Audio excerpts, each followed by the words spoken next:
Today's webinar is Off-airfield landings, analyzing risk using the Bowtie method.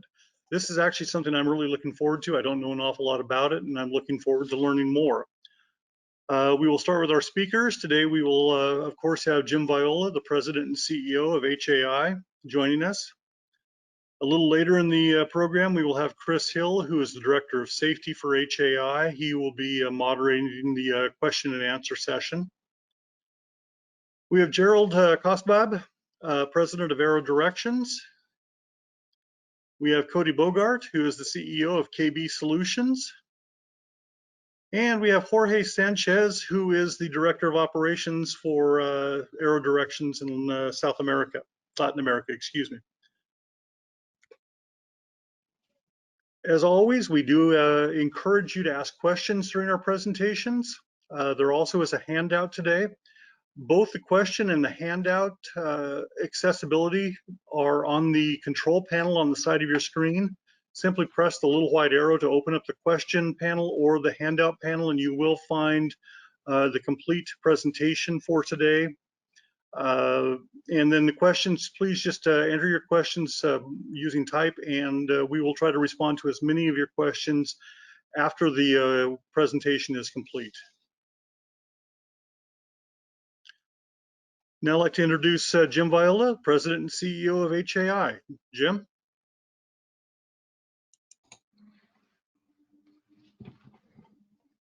All right, thanks. Thanks, Dan, and certainly want to just jump right in and not take up too much time, but you've probably already heard the news that we've canceled HAI HAIExpo 2021, scheduled for New Orleans. As you might guess, this was a very difficult decision. I hope you feel that we listened to you. When we posted the news last night about canceling the show on Facebook, I want to thank Amy from Texas, who follows us there, and responded with this comment. The most difficult thing we do in this industry is saying no. She couldn't have been more correct. HAI felt we wanted to support our industry, and just like you and the missions that you fly, we did the pre-flight, we got the weather brief, and the weather and the environment that was forecasted to clear in time for a safe landing at the destination, New Orleans.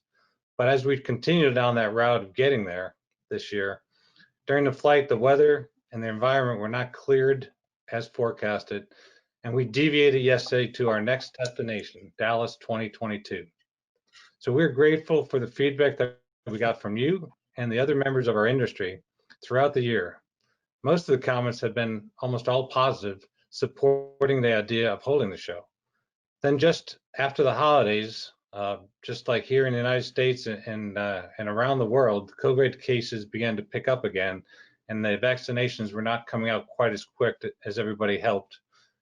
So in the last 10 days, as you might have expected, the feedback we were receiving started to change as more companies and people decided they weren't comfortable attending an in-person show just quite yet. So I appreciate that so many of you hoped that we would hold the show and then chose to share the decisions that you were making with us. So we were always listening, and your opinions really helped to shape our decisions. Decision making and determining when to say no is also a theme of today's webinar. Since the pandemic began last year, we continually evaluate the risk of holding the show and whether we could actually mitigate those risks involved in holding HAIExpo. While we kept saying yes to move forward, we never stopped listening and evaluating the situation. As the pandemic situation changed, we accepted that the risk of holding the show exceeded the value to our industry by having it, and we made that decision with the board last night.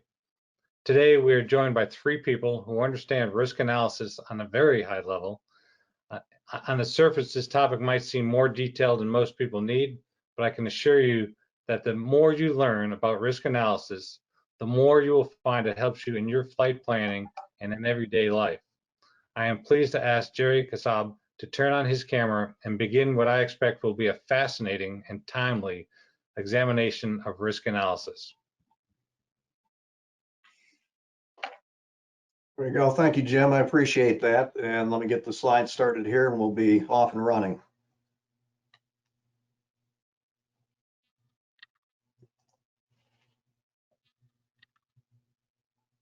And we should be seeing the off-airfield landing slide.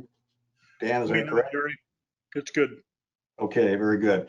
All right, welcome everybody. Good afternoon, good evening, good morning if you're in the Far East. Welcome, and I'm so pleased to see the number of people that we have signed up for today's session. So we'll be moving along pretty quickly. One of the things I wanted to point out is that the presentation materials that we're going through have a lot of content on them, and they are available for download through the webinar system. And Dan can give you more instruction on that if you need it. But please feel free to download, follow along, or maybe download and review afterwards. Some of the models we'll look at are a little bit small and detailed beyond what we have time to cover in full detail today. So welcome. With that, we'll get started.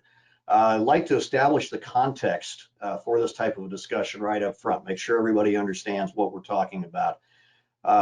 We are really focusing on managing risk, and then we're going to use a discussion around off-airfield landings as the mechanism to help make that risk discussion real in your day-to-day operational lives. Bowtie approach is something that is pretty well known in some parts of the world. Other parts have not really used it a whole lot.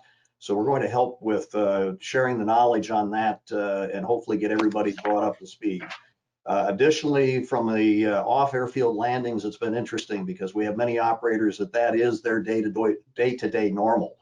We have other operators who would only consider it an emergency situation. So we have a wide variety of operators that hopefully we're addressing in the content that we're going through today.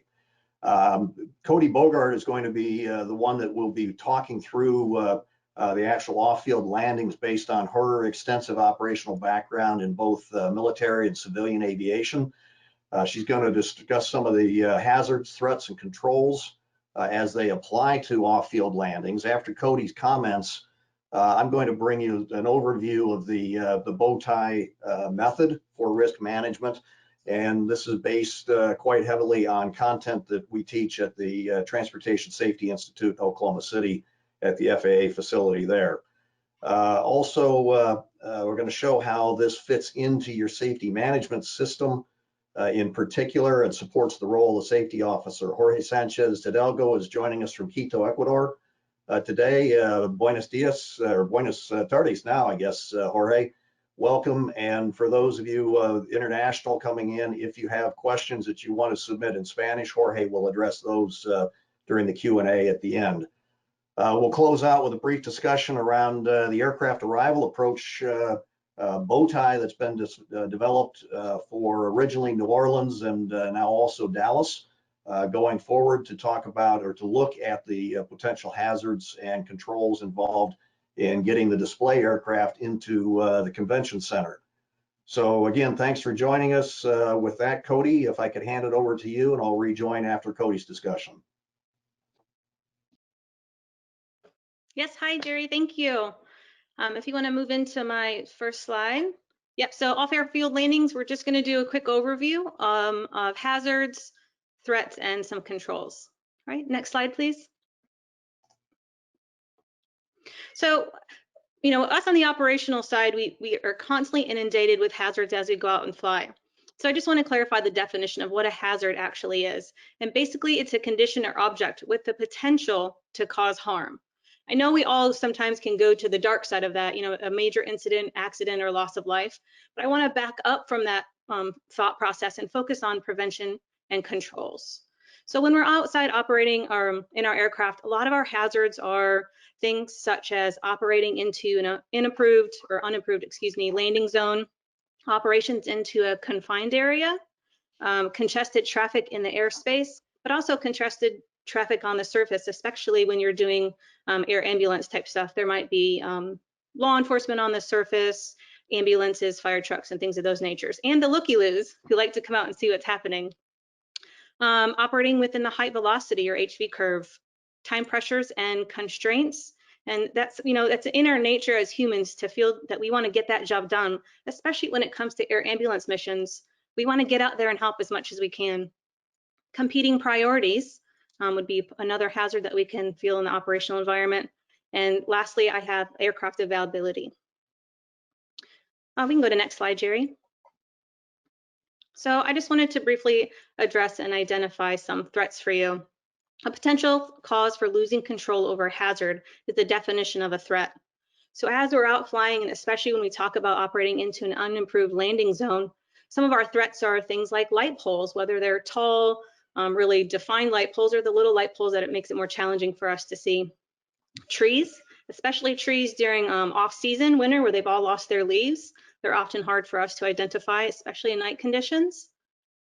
Persons or cars entering a landing zone. I've had this experience a lot when it comes to air ambulance. It's not just the ambulance that wants to come into that landing zone to bring you the patient, but law enforcement will come in, or sometimes often pedestrian cars. Wires, especially at night, and if we're in conditions where the sun is in our eyes, we have an inability to see those readily. Blowing items from our aircraft rotor wash, and buildings and structures. All of those are major threats that can affect our functionality operating into an unimproved landing zone. Next slide, please, Jerry. So I wanted to identify some of the controls that we can talk about in our Bowtie methodology. When it comes to operating in an unimproved landing zone, I often revert back to my initial training from the military than my experience as an instructor, but we should do a high recon. So we're going to go around that landing zone, look at it, check for surroundings, look for ingress and egress routes, make sure we know where the wind's coming from so we can go into the wind. Making sure we understand our power availability. Have we done a power check, both OGE and IGE? Because once we get into that landing zone, we might need to do some sort of max performance type takeoff. Forced landing areas, again, on that ingress and egress route, are good controls. I mentioned already landing into the wind. Night vision goggles are something that I just love so much. That is a very good control. Crew resource management, and I'll talk a little bit about that here in a second. Risk assessments, not just a Bowtie like we're talking about today, but our flight risk assessment tool that we do or conduct with our team prior to departure. Positioning persons under wires. For example, when I go into a landing zone, there's usually law enforcement. So I ask them to position their car, or even just stand under with a flashlight under some wires so I can see where they are more readily, and I know that they're right under the wires that they are witnessing. In air ambulance, another control is the pilot or flight crew not knowing the condition of the patient, because that can interfere with our desire to go in and help. Medical always taking precedence. So for example, I fly law enforcement and air ambulance. When I'm on a law enforcement call and a med call comes in, our control is that medical always takes precedence. So I'm never conflicted between the law enforcement style of the mission or the air ambulance mission. Fleet size is also a control. Do you have an aircraft for day shift, an aircraft for night shift, and then one in standby? Or are you hindered by one aircraft that you can use for your fleet there? On the threats, I didn't mention things like laser strikes and equipment reliability, but when it comes to equipment reliability, another control we have is an MEL that's accessible to us. So I wanted to share with you a story of an experience I had the other day, and Bowtie really helped me with this. So I was out on a law enforcement call, and we were actually positioning, my TFO and I, who's also my medic, we were positioning ourselves to head back towards our airport. We were done with our patrol flight. So on the radio that we hear that there is a house fire with explosions. So we looked at each other and like, hey, we're going to turn towards that and just see if we can be eyes for up in the air for everybody. But just as we were getting on scene, it became a med call. We were at night conditions. It was about midnight 30 or 1 o'clock in the morning at this time. So we're flying around and there are tons of law enforcement cars. There are tons of fire trucks on the surface. And so I start looking around the streets in this neighborhood and I'm thinking there's just no way that I could safely land into there. So just north of there, we found a shopping plaza. It was huge. It was lit up. The parking lot was great. They had big lights, which were really noticeable. They had a couple of trees, but I felt really comfortable. The space looked great. My TFO agreed. The site it was perfect for us. So we asked law enforcement to come over, and that's where we were going to transfer the patient to us. So as I'm orbiting, So now I'm doing my high recon. I'm looking at the surface, the lights, everything looks great. I have great ingress and egress routes, and I'm able to go into the wind. So it's great. So we decided to go in, and I'm on short final, and an aircraft, a vehicle comes in to the parking lot. This is a red vehicle. And so I do a go around, which is a control that we have at our disposal as pilots. And I asked the law enforcement to make sure they get him out. So I was able to come back around for approach back into this landing zone. Really good. So everything to me looks really good. It's lit up so I can see well. The lights are big enough and really identifiable. The trees are full of leaves, so I could see all of those. There was nobody in the landing zone. The surface was smooth and it was concrete. And as we're coming into the landing zone, my TFO says stop.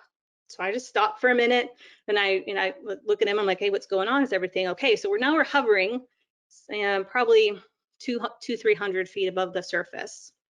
And he says, I think our tail's about to touch one of those light poles. So I was like, okay. So I knew I had room in front of me. So I started processing forward. And he looks out back. He goes, yep, it was just a shadow. Everything's nice and clear.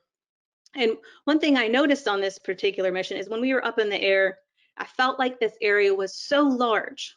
I felt like it was just so big. But as we got closer, it felt smaller and smaller. And I was still comfortable with it. But I really value that my TFO used his crew resource management clearly to tell me to stop. It wasn't, hey, Kodey, I think we should stop, or I think this is happening. It wasn't a conversation. It was a clear, correct, direct crew resource management that happened. And I was really appreciative. So when we did go in there and land, it was really nice because all the law enforcement guys had all the avenues into our landing zone blocked off for us, so no one else were able to come in except for the ambulance with the patient. But this is a great opportunity for me to go back after our flight, because we did our flight risk assessment before the mission. And then now I get to go back and look at our bow tie and say, hey, these are the threats I experienced that are identified on our bow tie, but these are also other things I noticed that happened that we didn't identify. So then we can reuse that whole cycle, and it becomes continuous feedback. And for your safety management system, it's a great way for continuous improvement of that process. That's it for me, Jerry, unless you have any questions or if anyone else does. And we'll have time for the questions at the end. So I'm going to go ahead and proceed. Thank you, Kodey, and glad you made it in and out of there safely. Thanks, Jerry. All right, I'm going to walk you through a brief overview on bow tie itself. We're going to start off with just what is a bow tie, and it's a graphical representation of the elements that Kodey was talking about. In particular, she mentioned hazards, threats, and controls. We'll get into that in a minute. Consequences are another major element of this. Bow tie originated in support of the offshore oil and gas market. So if you are operating offshore, then you probably are already very well familiar with bow tie, and many of the oil companies require bow ties from the air operators regarding any identified hazards that they encounter. So quite prominent in that industry, but not so much in a lot of others. One of the key points is this is a proactive technique. And in the world of safety management systems, we often talk about reactive versus proactive and predictive. By being proactive, we're looking out ahead at hazards that we may encounter, threats that are related to those, and what could possibly go wrong, being the consequences, and using that to develop in advance what the controls are that are necessary. And this is a key part of any safety management system under the safety risk management component of SMS. So the basic components of the bow tie, as shown here, starts with the hazard. So once a hazard is identified, we can begin constructing the bow tie model itself. Generally, our next step is to identify the potential causes for loss of control. That's our threat.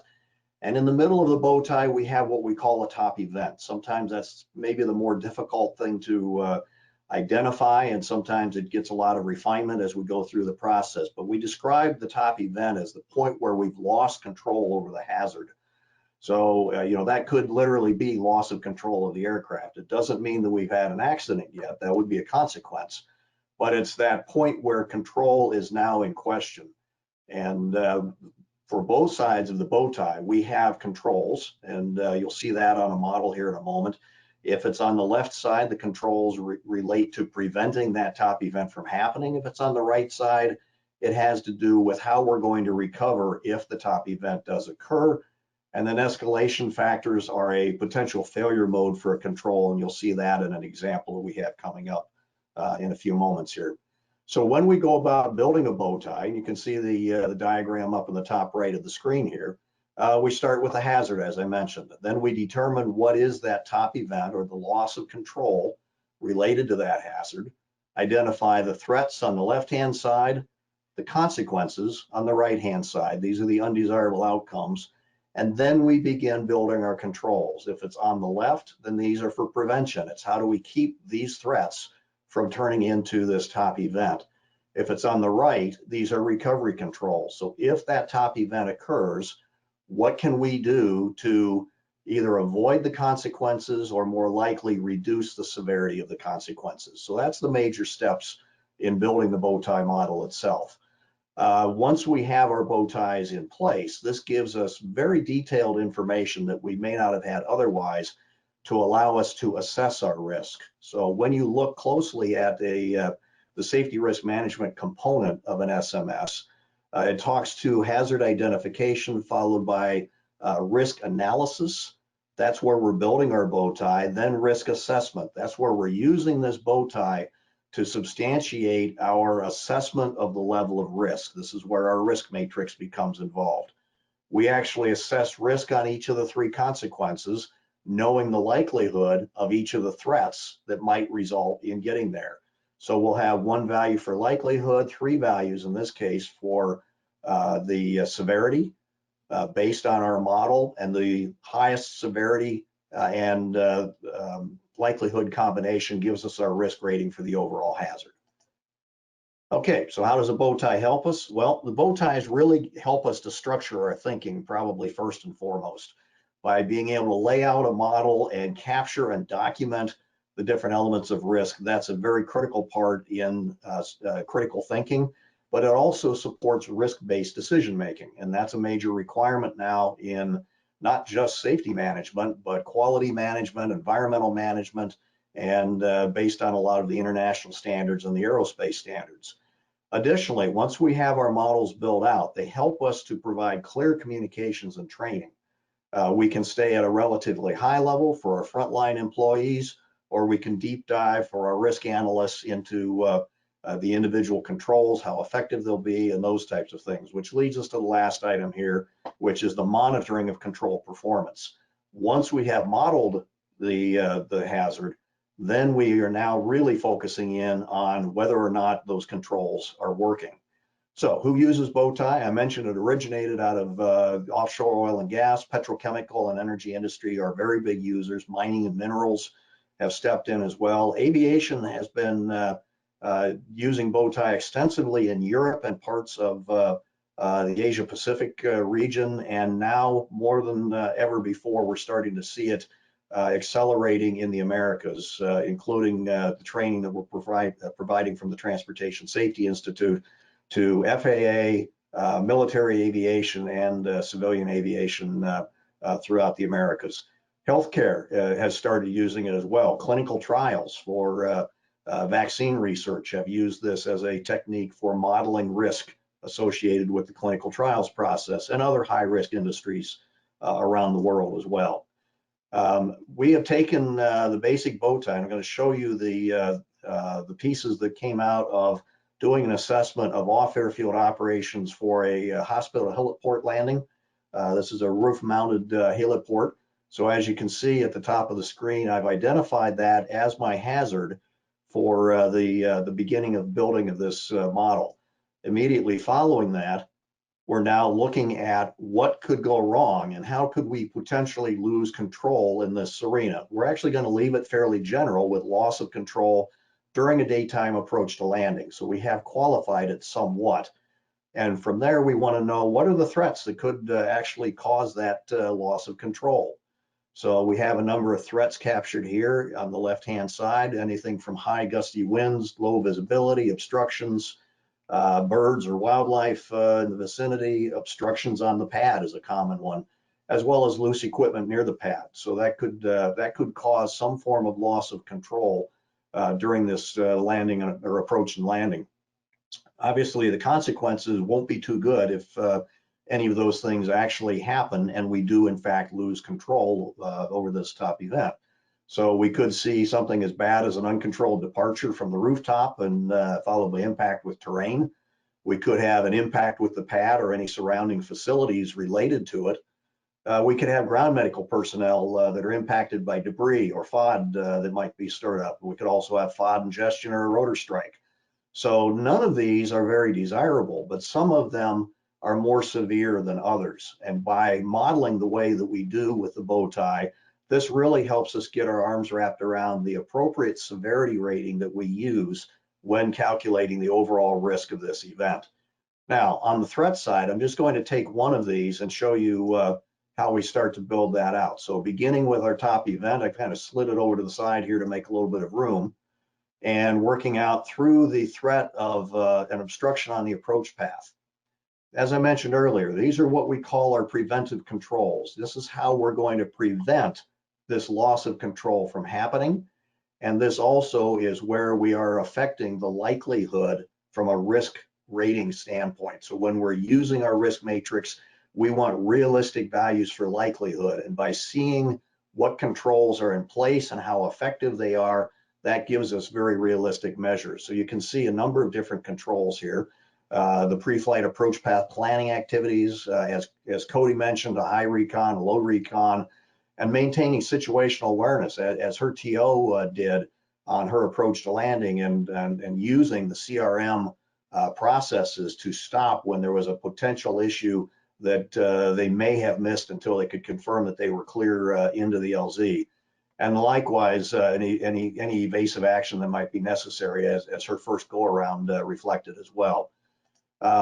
You'll notice some color coding on these control indicators that we have up here.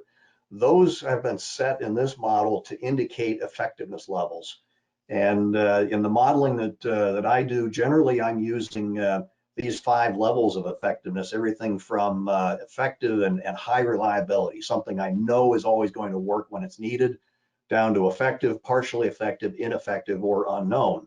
And as you can see, we have a couple of things here that are listed as partially effective. We may not always know we may not always have access to the information for the pre-flight approach path planning. Therefore, it's not always going to be effective. We may not see everything on the high recon, but once we're down low and close, we're going to most likely see it. So we're showing that as a very strong control. Likewise, I had mentioned escalation factors before. On the evasive action or the go-around situation, the aborted landing, there's always the risk of mission pressure coming into play, leading the crew to make the wrong decision here. So we want to be aware of that. We call that an escalation factor, but we also have controls that we can put in place to help control that issue as well. In this case, the organizational safety culture becomes a very critical control to keeping mission pressure from stopping us from doing the right thing, whether it's a wave off of a landing or a land and live situation for other types of hazards. So that's the left-hand side, just on one of the threats. We do this for all the threats on the model. Now let's take a look at the right-hand side and see what would happen if we actually did encounter this loss of control. We refer to these as recovery controls on the right. In this case, I've picked the impact with obstruction, and it's very possible that there's not much we can do on the right-hand side, but we are very focused on reducing the severity of this consequence. So our emergency procedures are going to come into play right away. If we do begin to lose control here, we need to recognize that and take immediate action. If we cannot stop us from impacting the obstruction, then our fire crash rescue and EMS come into play in helping reduce the severity by a rapid response of first responders. And we all have either emergency response plans or incident response plans that generally get activated to address the longer term impact on things like the reputation of the organization, the care and feeding of the injured parties or the families of any lost members, those types of things. And again, we can also have escalation factors such as delayed response related to our fire crash rescue if we're in a remote location or something like that. So we always need to be aware of those impacts. So here's what that model looks like overall. We only took the one threat on the left and carried it through to one consequence on the right. A lot of the controls will duplicate between different threats, although they may not always be as effective in the same way. So we will always look at effectiveness individually on each one of these. So as I mentioned earlier, this document's available for download if you want to study that a little bit further, and we will have Q&A at the end, so we'll look forward to your questions at that point. Jorge, I'd like to turn it over to you at this point to have you give us some of your international perspective and a few wrap-up comments before I come back on and talk about the model we're doing for the convention center approach for HAIExpo. Absolutely, Jerry. Thank you very much. So I'm going to take things a little bit to the extreme here. Let's imagine you're dealing with an operation that requires that you fly a heavy lift helicopter carrying external load on a sling through the jungle in the Amazon. It's all green trees underneath. And as a pilot there, you fly, or you feel more confident flying nearby the path of a river perhaps, because a sandbank there might be your best chance at a successful landing should an emergency arise, after dropping the load, of course. Or you're flying over a remote area in Tierra del Fuego, near the southern tip of the continent, minus 20 degrees centigrade with ice all below you, as you take some passengers on a sightseeing flight. Now, for helicopter operators throughout the world, this type of operations are not unfamiliar. Off-field landings are to be expected, and identifying suitable landing sites should be part of the planning phase of your operation. After all, you're flying over what's considered a hostile environment. And a hostile environment is defined as an environment in which a successful emergency landing cannot be assured, or the occupants of the aircraft cannot be adequately protected from the elements, or search and rescue response or capabilities cannot be provided consistently. This definition is taken from the helicopter operation guidelines from the International Association of Oil and Gas Producers. The question I want to bring here today is from a safety management perspective. How do you know if you are in control? What top event scenarios are you potentially facing in these harsh environments? Part of the expectations is that as an operator, through your risk management process, you should have anticipated any potential threats and will have established the necessary controls to deal with them. For this scenario we're portraying here of operations in hostile environments, some of the most basic controls we can think of is, for example, having reliable flight following capabilities or some sort of satellite flight tracking device that allows for a good monitoring in real time of the operation, and the coordination of search and rescue capabilities with outside organizations. Now let's bring an additional factor here into consideration. What if these missions are flown as a service being provided to a client? And this client, in most of the cases, will not be a person, but another company, right? Then we're also accountable to them for the safe execution of these operations. And in such cases, most likely the client, and they have every right to do so, will want to receive some type of assurance that you really are in control and you have thought through your risk management process properly. Most importantly, you shouldn't only be able to explain it to them, but you have to make them understand you, and that you have to make your client believe that your risk management strategy is solid.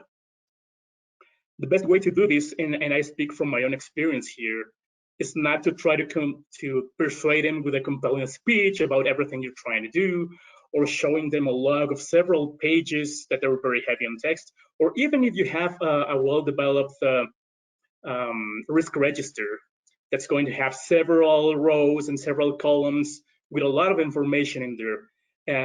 That's just not practical to bring to a meeting for one of these conversations you're going to have with your outside parties. And this is where the Bowtie approach comes in really handy. And it's one of the main reasons, I think, why its use in the offshore helicopter industry is so widespread these days. Let's go to the next slide, Jerry, please. So this leads us to Bowtie becoming a great approach to develop a safety case or a risk profile.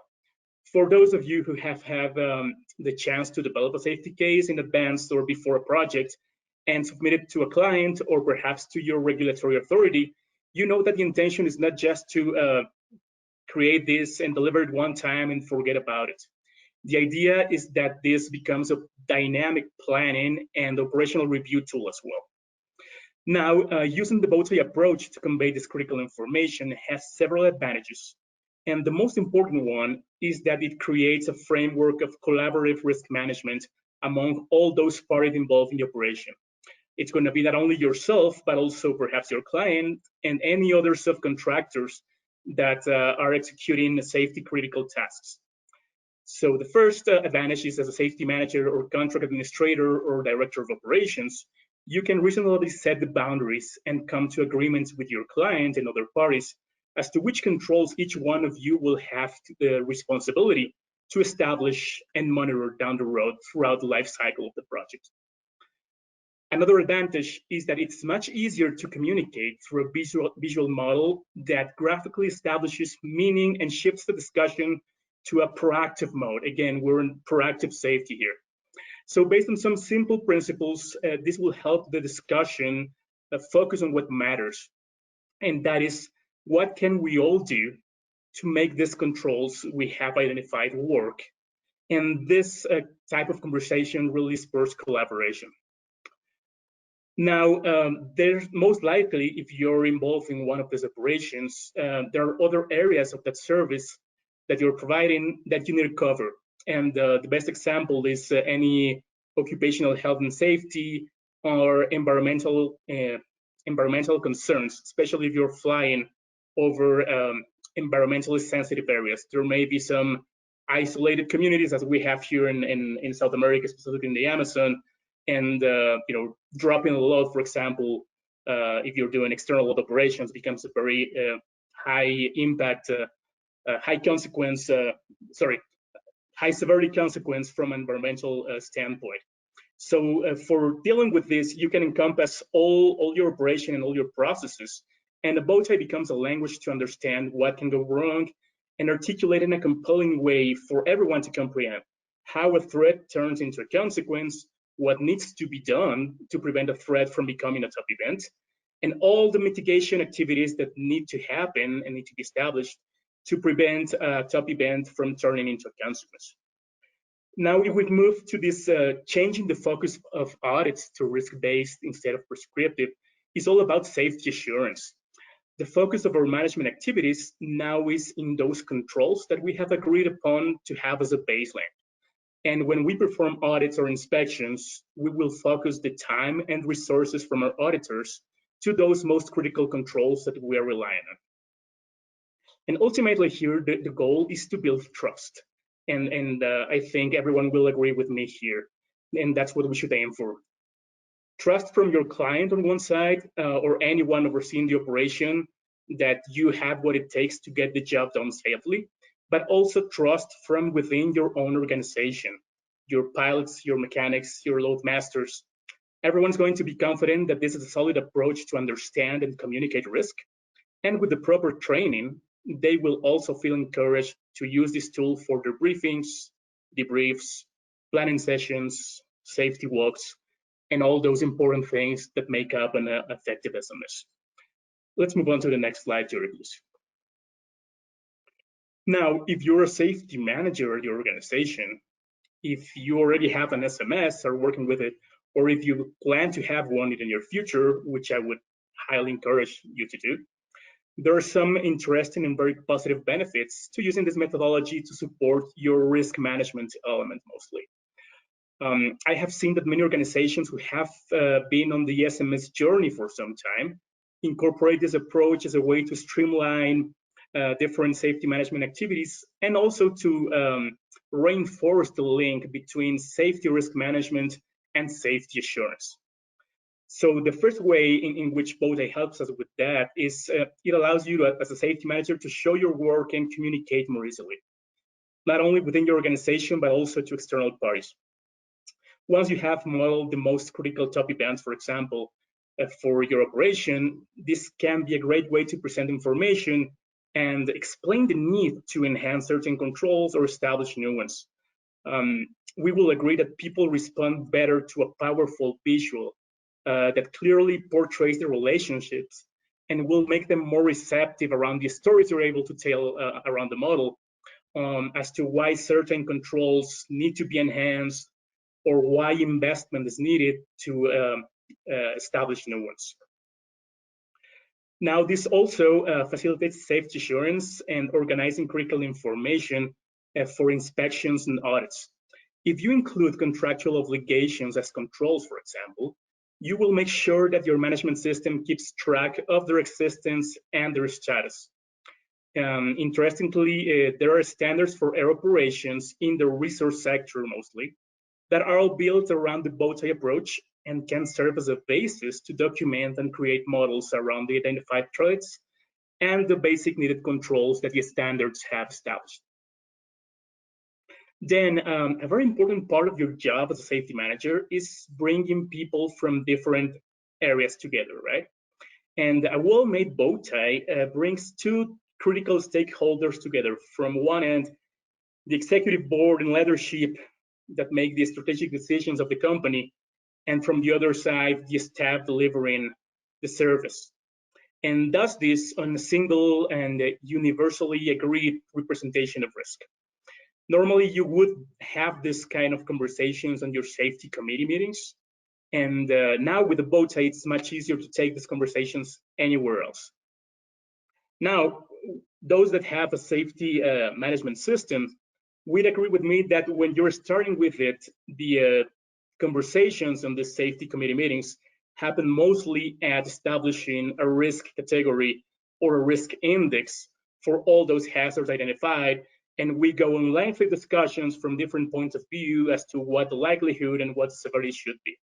Now, if you have a bow tie, the conversation is directed at thinking what controls we need to establish or to make stronger or to reinforce for our SMS to work better and be more effective.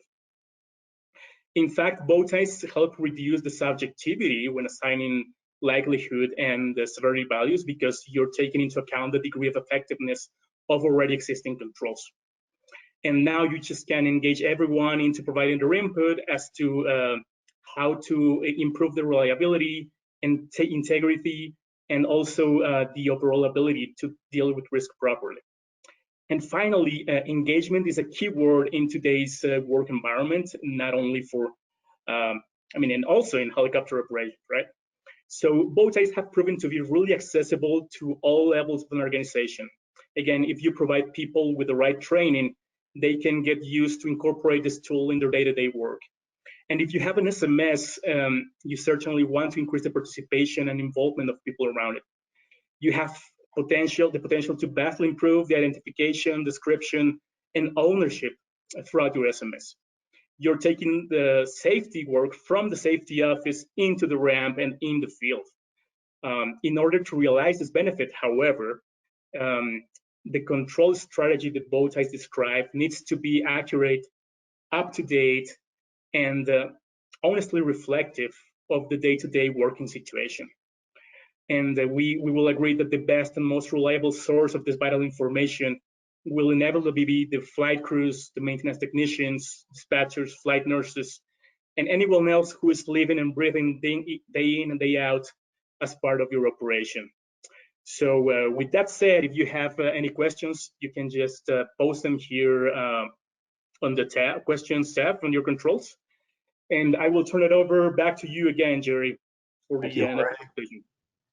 So just real quickly, preparing for HAIExpo 2022, T. Bailey Hutchinson Convention Center in Dallas for the HAIExpo event.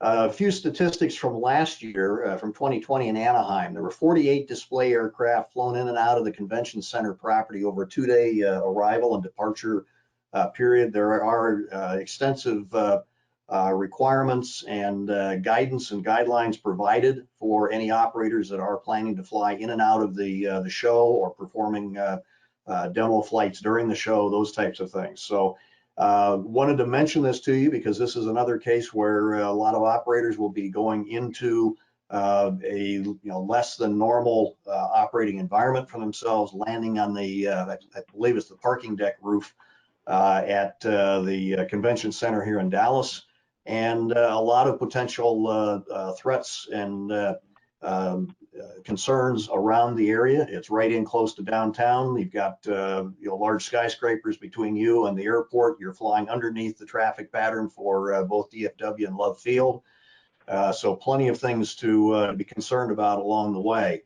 To proactively get in front of some of that, Chris Hill, Director of Safety for HAI, has been working on Bowtie models that will be the generic baseline to start for each convention. So this was originally developed to support New Orleans. It'll be just as useful in supporting the specifics for Dallas as well. The top event is loss of control during landing, hazard being landing zone operations. He's identified about 9 threats, 7 different consequences, and over 50 preventive controls and over 40 recovery controls. Now, some of those are repetitive for different threats, but what we will have is a very visual approach to incorporate into the planning and briefing process for all the demonstration pilots and operators bringing aircraft into the convention center.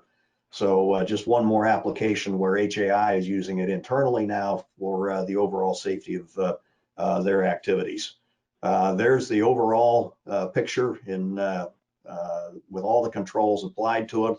There are a number of controls that are planned but not yet implemented. So already working on the effectiveness levels of these different controls to make sure that all is set to go come March of 2022 here in Dallas. And we look forward to seeing you here. Quick sources of some additional information. As I mentioned, you can download this. These links are all live. So KV Solutions, Kodey's organization, and AeroDirections on the left. And then for Bowtie training and information, U.S. Department of Transportation, Transportation Safety Institute in Oklahoma City, co-located with the FAA Academy.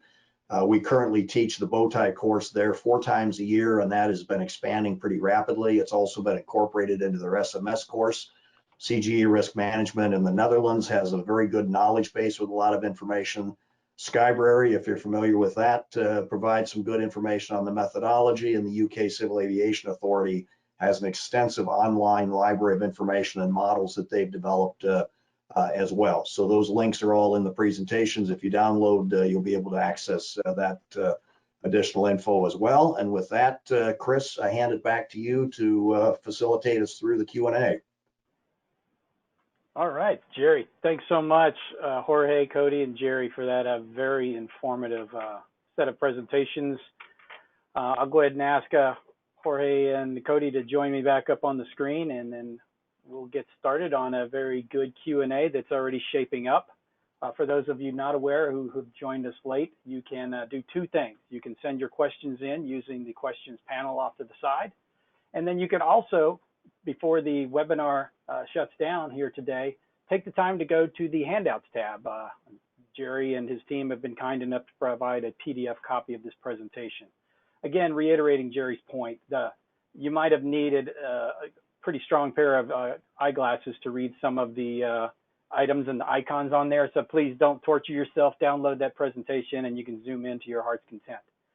All right, so just a real quick summary following up on your points about the HAIExpo, the risk analysis. So when I came on board HAI a couple of years ago, and I was asked to take a hard look at everything that we do in terms of kind of like looking at it from an example.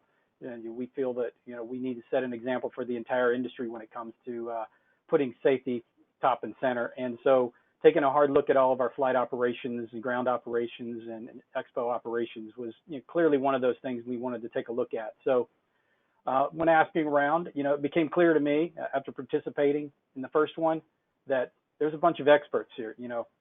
Harold Summers been in the industry forever, an icon. Zach Noble, very, very accomplished, experienced folks on the team, along with all the other people who support us. I started asking questions. It was clear that it's always been done this way, was one bit of feedback. And Another item, we've never had a major accident or an incident. As a safety professional, some people might be shaking their head already. Those are two statements that scare the heck out of me when I hear those two statements. It's almost like the commercial where the kicker never misses the extra point to win the game, and then you say something like that, you kind of jinx it. So I took it, certainly there was a lot already in place. We had not necessarily codified it, made it official, made it permanent and repeatable for everybody who follows in our footsteps after us. So that was the primary reason for just getting a baseline, what we already do. Some other things to consider doing, how can we drive our risk down to an even lower level and make it more acceptable? So that was the point. So I reached out to Transportation Safety Institute. I took the course and I've introduced it to a few other folks. And I'm thankful Jerry was one of the key instructors for that. And I thank Jerry and his team and all the folks who have done the Bowtie solution. The key point here is we're not sitting here trying to endorse Bowtie in particular. What I'm endorsing is always continuous improvement. Always be looking at your operation. What can go wrong and what can you do about it to address those risks, mitigate those risks, eliminate those risks, transfer, all those things that you can do to get it to an acceptable level to continue. So that's my quick little add-on to the Expo item. We will move forward with a good, strong eye toward Dallas, and we're already excited about applying some of these new interventions that we've introduced to make that even more a fun and safe experience for everybody participating. All right, let's get kicking off here real quick. Kodey, you got some questions that are coming in for you, and Jorge has one. Let's see. Let me go to. Let's see. So we'll just. A lot of people are used to the word FRAT. It's thrown around a lot as a reminder flight risk assessment tool. Some people use them actually for maintenance risk management. How do FRATs? What if I'm doing a FRAT? Do I need to do Bowtie? Are they sequential? Do they overlap? Do they complement? How would you characterize the relationship between Bowtie and a FRAT? Yeah, so thank you. That's a really great question. So a Bowtie does not replace other risk assessments, but it does acknowledge the controls in those risk assessments, like the flight risk assessment tool and the maintenance tool. Really, it helps you prepare. The FRAT helps you prepare for the existing conditions. You follow your paved checklist, for the pilot, aircraft, environment, and external pressures. So, and you're looking at, your fatigue, for example. How many hours of sleep did you get? How long since your last call? And not just you, but your crew members as well. Whereas the Bowtie it's more done as a deliberate ground task, right? It's something you do, but it does not replace any other risk assessment tool, but it helps it. And like I said when I was talking before, when you come back from your flight, that's your opportunity to take your FRAT, pull up your Bowtie and look at it. And were there any new hazards or threats or controls that we didn't have identified before? I did want to add, I'm doing a lot with safety too at the moment. So I'm really looking at where things go right as well. So in my scenario that I spoke about, the fact that CRM in that scenario really helped us, right? It prevented a potential incident or accident. So it is where something went right as well. So it's good to come back and look at that stuff. But it helps it. It doesn't. Yeah, that's a great summary there. I mean, thinking of the risk analysis process, you're constantly feeding it. You're retooling based on lessons learned. You have the deliberative well out in advance through the form of a Bowtie, and then you get closer to the actual operation, maybe the day of, and you're doing a FRAT. Then you're in flight and you're doing continuous on-scene risk assessments and adjusting and modifying. And based on what you learned during the flight, you might come back in the post-flight and share some of those lessons learned and tweak some of those products that you had deliberative or in the FRATs. And share those experiences where you encountered something you didn't expect. So that's really good, useful stuff. All right, Jerry, you're up next in the hot seat. So you mentioned effectiveness of controls, those items in between the top event and the threats, that you have. So, and the effectiveness of the controls, how do you quantify those? I mean, obviously you have color coding to help represent the quantification of that, but what about brass tacks? How do you create a scale of tolerance or effectiveness, if you will?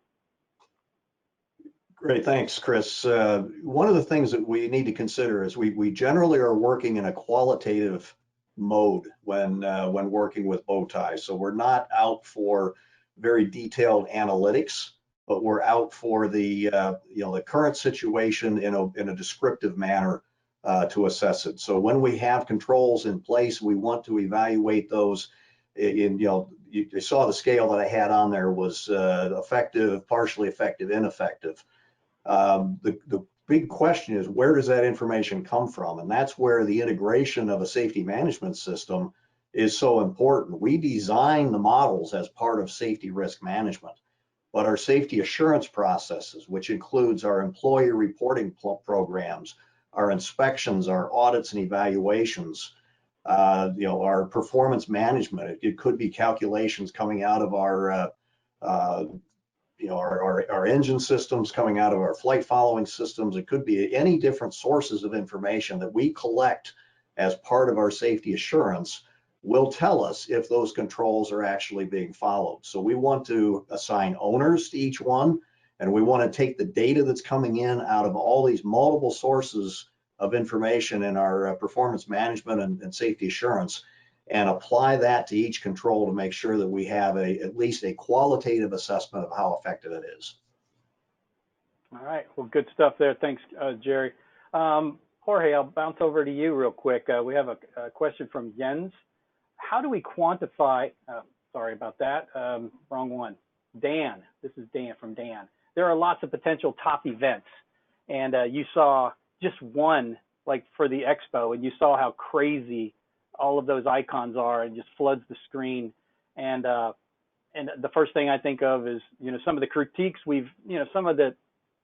we've received in previous webinars where somebody says, kind of basic stuff here, when are you going to up your game? I think we've done that today with pretty varsity type of analysis, but getting it back down to more simple, how many top events do you really need to represent in an operation to effectively capture the risk of that operation? A good starting point, Chris, might be to concentrate on those most critical top events, and they're in one thing that's very important is that you're not the expert. I mean, as a safety manager here, you really want to bring in perhaps your chief pilot and your director of maintenance and different people, different brains from the organization, and really think through what are those top 3 or top 5 most critical scenarios you're going to be dealing with in a particular operation. And from there, you can start working down from there. After you have those built out, after you have worked them, after you have set the controls and you have monitored them, how they're working, you can turn to other possibilities. The thing is, helicopter operations are so dynamic that you're probably going to be getting different kinds of missions, different scenarios, and that's going to be prompting you to develop new bow ties that are going to be related to new top events. So the important thing is once you have a good grasp of the methodology, it can really simplify a lot of what goes on into either developing a safety case or a risk profile and making everyone understand what's our risk scenario in a particular situation. Yeah, thanks, Jorge. When we took on the task of assessing all the possible top events for the HAIExpo itself, I finally just decided to slim it down to a top 10 list. And then from that top 10 list of all those I decided I didn't want to go on that whole journey for every single one of those. So I took the one that I thought was most likely to happen or the most continuous exposure for that happening. And that is the actual landing operation right at the LZ. And then we also, with the team of experts here at HAI, we said, if we have all of these controls in place here, then the lion's share of those will apply across the board to, reduce the likelihood or severity of those other top events from occurring that were in that top 10 list that we did not peel open. So that was one technique that we used. So I thought I'd just share that with the question. Yeah, that's good. All right, so we are approaching the top of the hour. So we are right on the top of the hour. I'd like to be respectful of everybody's time. For those of you who have a hard stop right now, all 200 and, I think we had about 220 some odd folks that tuned in. I see just a few just clicked off, but we're still well above 215. You're welcome to step away if you need to join those other events. For those of you who'd like to stick around, the team has offered to stick around and answer a few more questions for you if this is an important topic for you. And then Dan will close out with some important information toward the end. So stick around for 5-10 more minutes, folks, if questions keep coming in. All right. So Scott Terrell, one of our FAA partners who works heavily on the USHST, he asked a question that within the HAIExpo Bowtie, did we address the threats of UAS? And does DFW or Love Field have a warning system that overlaps, that arrival and departure pads? So it's a great question. Certainly we are very interested in UAS, AAM, UAM, pick your 3-letter identifier. HAI is front and center, wanted to be a global leader on the expansion and the safe integration of UAS into the national airspace system and the global airspace system. So yeah, we certainly have an eye toward that. One of the items that we looked at, we do have lots of observation folks out in the area, keeping an eye out. We also have some other technologies we're planning on demonstrating that have the capability of picking up obstacles that pop up, whether it be birds, restricted visibility, or in fact, unmanned aircraft, other obstacles of that sort. So we are exploring those options as we move forward into Dallas, and we certainly, if we find that those are viable and feasible, we will certainly be attempting to at least demonstrate that technology to improve our awareness in the operation. So thanks for that question. Anything to add there, Jerry? Since that's your hometown there in Dallas, right? Yeah, good to hear from Scott. Yeah. All right, so let's see. Don't have anybody. Yeah, so John Waddle has a good question. I think maybe, Jerry, I'll go throw this back to you. Are the bow ties you used as examples available as well? So if you could refer to the UK air carrier ones as well. Yeah, so the link that's in the back of the presentation of the UK CAA website has all of their models that they've developed around what they call their significant 7, which is somewhat similar to the NTSB's most wanted list. Those are commercial air transport oriented, but they do serve as a good reference model or starting point for people to take a look at. The model that we've got for the helipad at the hospital, more than happy to make that model available, either PDF or actual Bowtie XP model. If you have the Bowtie XP software and want to get in and use it, manipulate it, or modify it for your own use, you're welcome to it. Awesome, thanks for that, Jerry. And just as a follow-up for you, Jorge, we have Carlos writing in from Mexico. Thankfully, he's using the U.S. English language, so I can re-ask his question. And it's a good question. So for identifying risk and consequences, what would you recommend other than brainstorming with your team? Are there any global databases of ideas or topics that they could use just as a jump start their thinking, so they're not starting from cold? Well, a great resource that comes to mind is just check out all the resources that HAI has available, the reports. There's a lot of valuable information as the different types of missions and the related risks. And aside from brainstorming, safety walks are another great tool that you can use if you're a safety manager.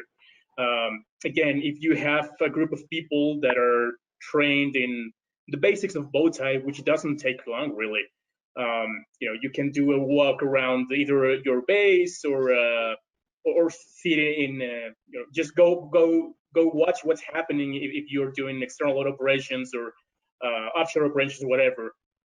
Just take a look at the operation in real time and have a group of people with you, and capture any information that comes with it. We have seen some operators use like Post-it notes and stuff, and to capture real quick a particular. There you go, Jerry. It's like a snapshot of an operation, and then go back to a meeting room and have a more thorough discussion about it. But that's one of the beauties of this. I mean, it's a simple tool that you can carry with you, and you can incorporate it in any safety initiative that you have going on. Yeah, if I could supplement that real quickly, both the US HST, the US Helicopter Safety Team, and International Helicopter Safety Team have extensive amount of information online related to all different types of operations that I think would be good food for thought in that process as well. And there are also a number of industry consortia that have begun to emerge.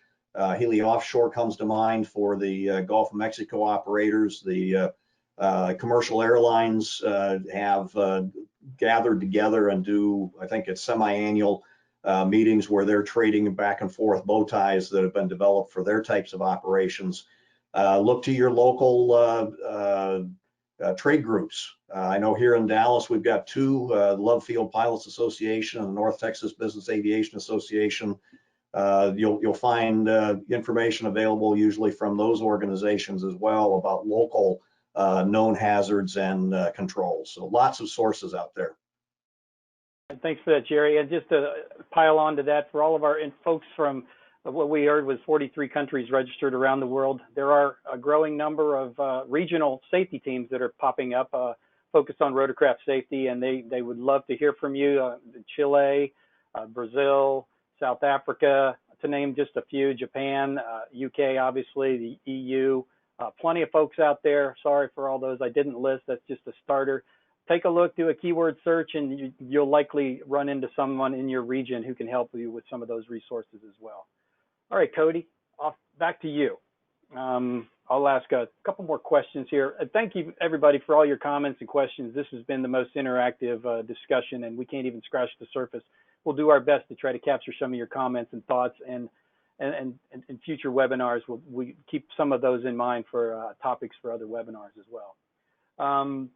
So Kodey, Joshua asked, is it healthy to discuss accident data often with the non-pilot aviation staff that supports aviation? I would expand that to even your customers who are not familiar with aviation. Many of the pilots don't seem to want to hear, non-pilots don't want to hear about it. And there is a fine line of emphasizing the risk and scaring people away. So how do you walk that line with your operations there, Kodey? So I look at like that is each incident and accident has many facets that are lessons learned that don't apply just to the pilot.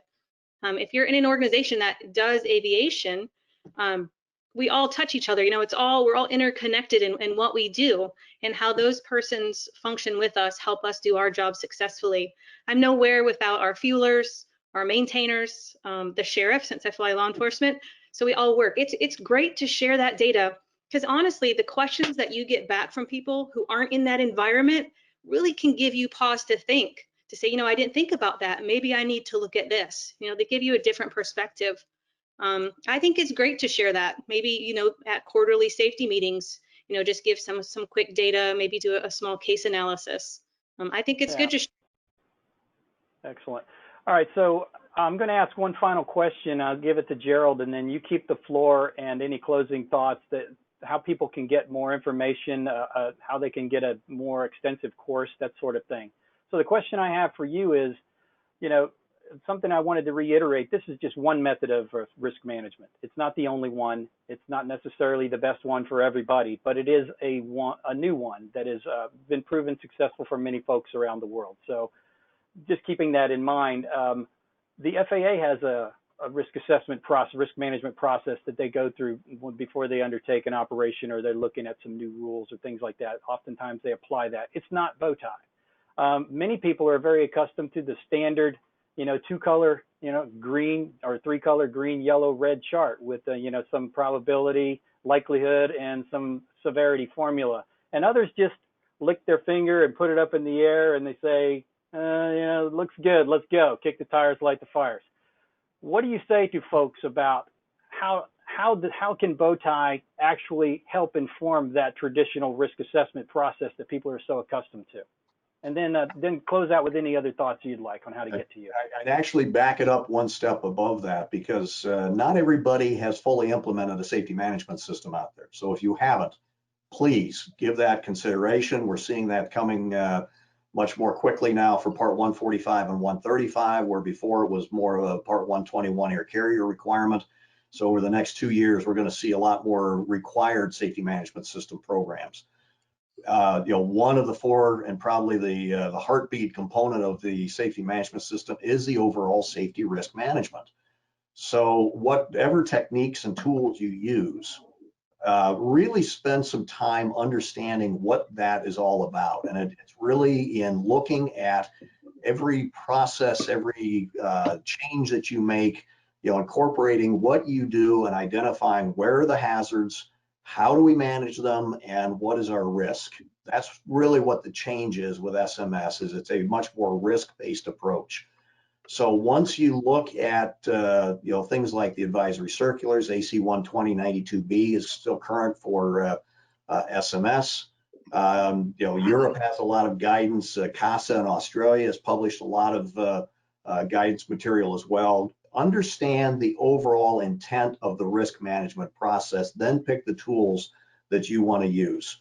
What I found is there is a bit of a gap when you go through the flow chart that the FAA provides in the advisory circular around the side of risk analysis. In other words, how do I know what the likelihood is, and how do I know what the severity is, so that I can apply those to my risk matrix?